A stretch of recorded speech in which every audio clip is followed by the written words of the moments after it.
Hi students, I thought at this time it would be appropriate for me to go over this Venn diagram to help you situate the different parts of what makes up ELL writing. And one of my favorite things about ELL writing is we get to really jump in and understand what's going on in other fields because so many things touch ELL writing. As you probably will remember, the first readings of class, two of them were from basically ELL writing itself, Severino's, and then the 4C statement on ELL writing. But then Berlin's article, as you know, was taken from L1 writing. And then the beginning of Hinkle's collection really started us with sociolinguistics and world Englishes. We did a little bit with bilingualism and multilingualism, but as you'll see, the readings on curriculum today really come straight out of what is L2 teaching and learning. And this is a really wonderful, huge field that has a great history and a really nice development. TESOL is, of course, related to L2 teaching and L2 learning, but TESOL, as you know, is focused on the teaching of English. And a lot of the literature that we get in TESOL is going to be the more practical nuts and bolts on how to teach this. And a lot of TESOL is still based on the oral, and that's why teaching English to speakers of other language. And so TESOL does have, of course, an ELL writing branch, but when you think of TESOL, you think mostly of non-writing or oral conversations, although that is changing some. We have not, today we also got into some work with technology and the relationships between reading, writing, and what is multimodal literacy, in other words, technology literacy, and how important those things are. But also reading and writing as it comes out of the College of Education, for example, and I think Victoria was talking about this in her posts. So understanding reading and writing multimodal literacy, of course, affects our English language learners. And I think as some of you have noted, and it's an important feature, students, if they are not able to write and read clearly in their first language, they also, not surprisingly, have problems in English writing clearly. So part of what we need to look at, of course, is the traditions and the capacities that they bring from their L1 writing and reading.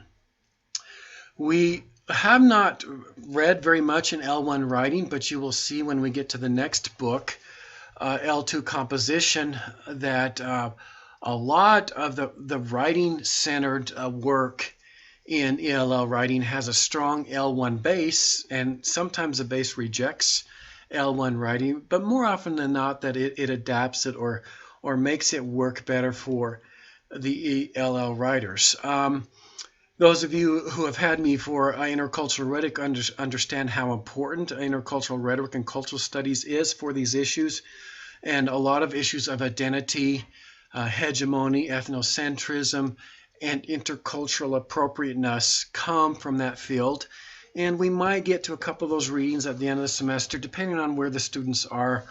But certainly intercultural rhetoric has a lot to offer ELL writing. It gives it probably its critical edge, although the critical edge can come from writing. This circle here can have a critical edge, and clearly this circle, when you talk about the hegemony of world English, has a critical edge. But this critical edge is really the global critical edge in sociolinguistics, talking about the influence of English worldwide. This one really gets at identities and cultures, ethnicities. What we don't have up here is a capability approach, and some of you know what that is. And that is a field based on international development that probably will touch all of these fields, but it hasn't been introduced into EL writing yet, but we're trying to do that. Now that I've talked about how important these fields are for ELL writing, I might go through and tell you what they lack, and that might sound funny, but I think it's important to know. L1 writing, its great strength is the incredible amount of work that's been done in post-process, on creating writing assignments, on collaboration, on revising, on group work. I mean, this field it's been going on for 50 years, and it's an incredibly developed field. Obviously, the problem is almost all of this L1 writing is assuming English as a native language, even though they might talk about multiculturalism, and it's assuming a U.S. university context. And so we need to add the second or third or fourth language as English to the L1 writing to broaden it. If we go to reading and writing and multimodal literacy, reading and writing tends to be K through 12, although it doesn't have to be, but the real strength of it is K through 12. And so often there are education students in this class, as there are now, who understand TESOL, but it's mostly from a K through 12, and the writing is mostly K through 12 if it's ELL writing. And so what we add to this whole circle is university academic writing and writing in the disciplines and writing across the curriculum.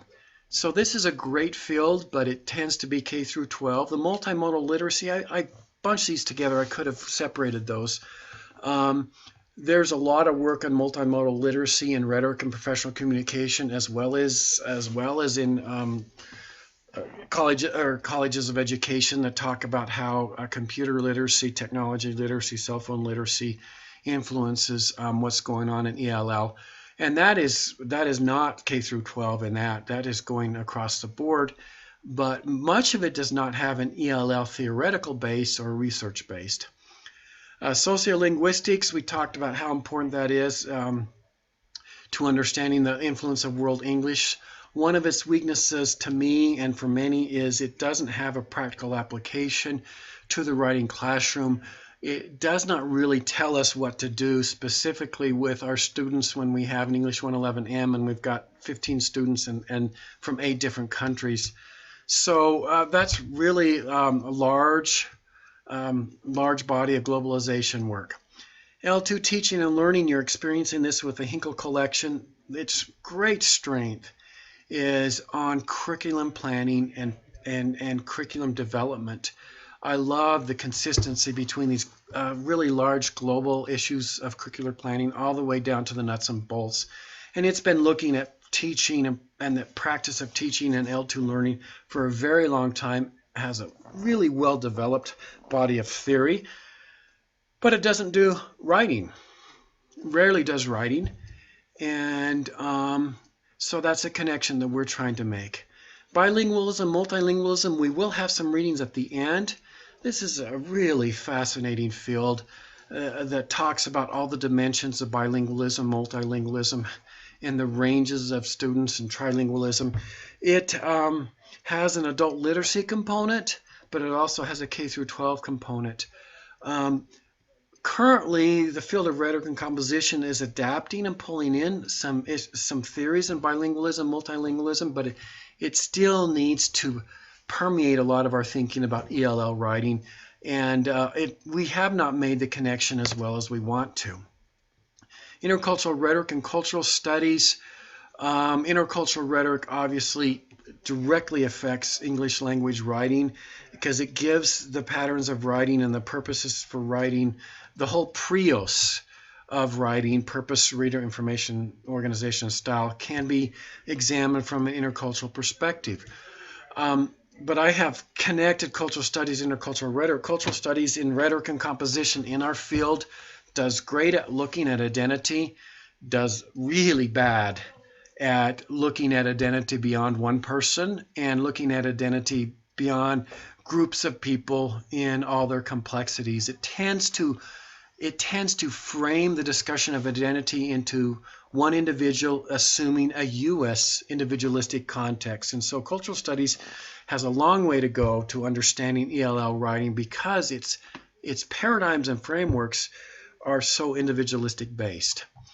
Going to teaching English and TESOL.